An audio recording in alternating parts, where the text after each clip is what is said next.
Hi, my name is John Dorsey, and this is my presentation on the assassination of President John F. Kennedy.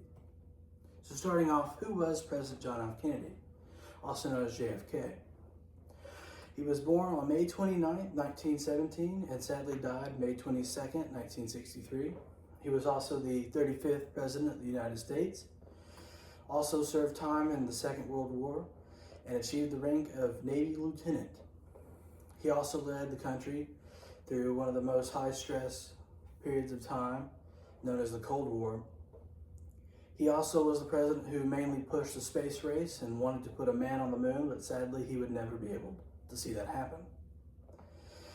A quote from John F. Kennedy: "And so, my fellow Americans, ask not what your country can do for you, ask what you can do for your country." Before we get into the assassination, we have to briefly talk about the man who killed him. So who was Lee Harvey Oswald? Oswald was born October 18th, 1939, and died November 24th, 1963. He was the man who shot and killed John F. Kennedy.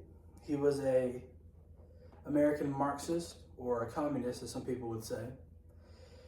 Earlier in his life, he defected to the Soviet Union to later marry a Russian woman after living in Minsk for about a few years. He also allegedly fired upon a ultra right-wing army general named Edwin Walker.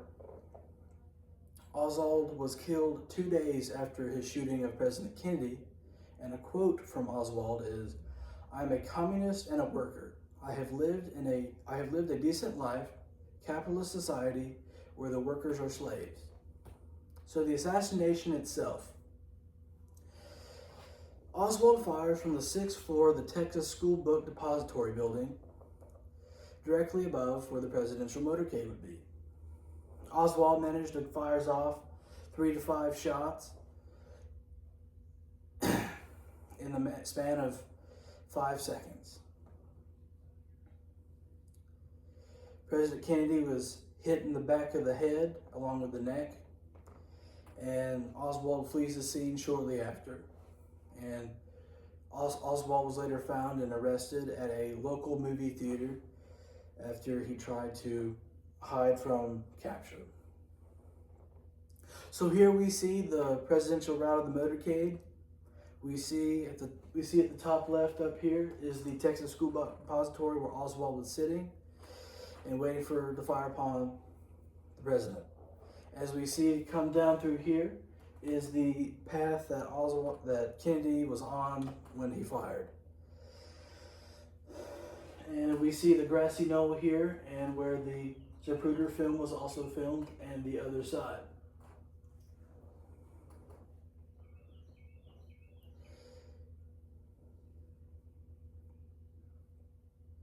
The following film, it may be graphic for some viewers, so viewer discretion is advised.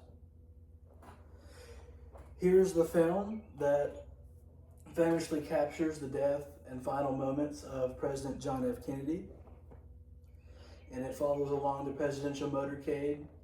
And we see right around here is when the president is struck. Now, the shots allegedly were fired from the Texas School Book Depository on the 6th floor by Oswald.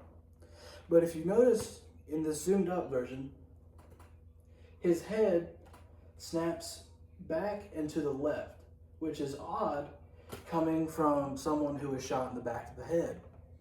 Normally, they would slouch forward and not backward.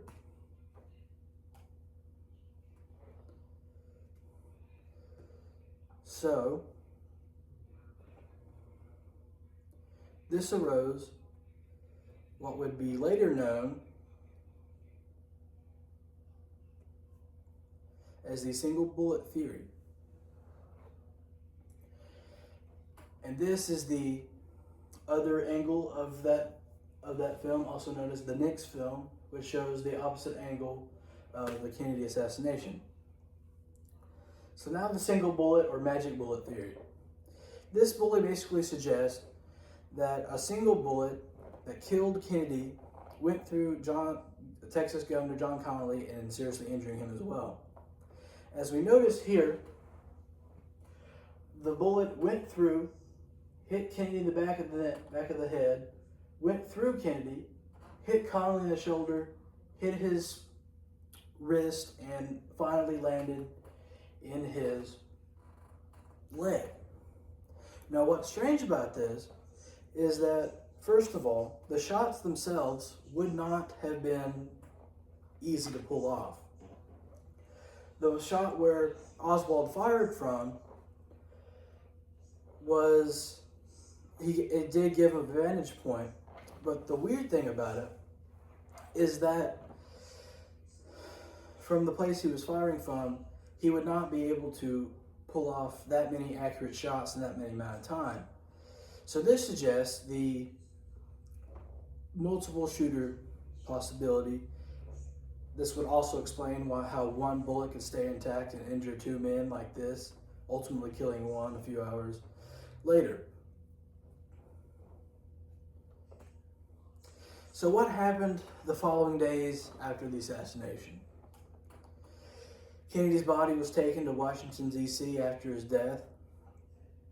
While being transferred, Lee Harvey Oswald was shot and killed by a nightclub owner by the name of Jack Ruby in the basement of a Dallas police officer headquarters. During this time, Vice President Lyndon B. Johnson was also sworn into office on Air Force One, the only president to ever do so. That image is in the bottom left corner here. A state funeral was held in Washington, D.C. with leaders from around the world in attendance. And the final movements of the president's body were carried out in a procession, carried the coffin to St. Matthew's Cathedral, and he was later buried at Arlington National Cemetery, where his wife, some 30 years later, would later join him, and they'd be forever placed together.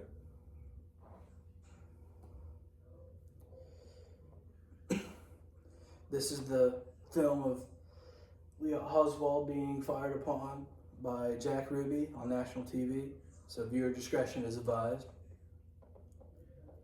We see here as Oswald is being escorted out from where he is being held by the police.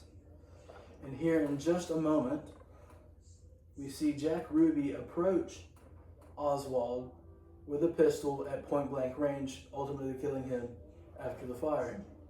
So we see right there where he was fired on, and Jack Ruby is tackled and Oswald was taken to the hospital where he sadly died 2 hours later.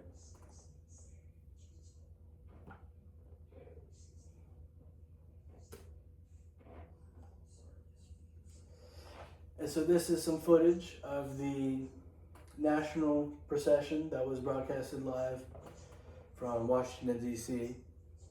These are the final movements of Kennedy's body. Skip around some.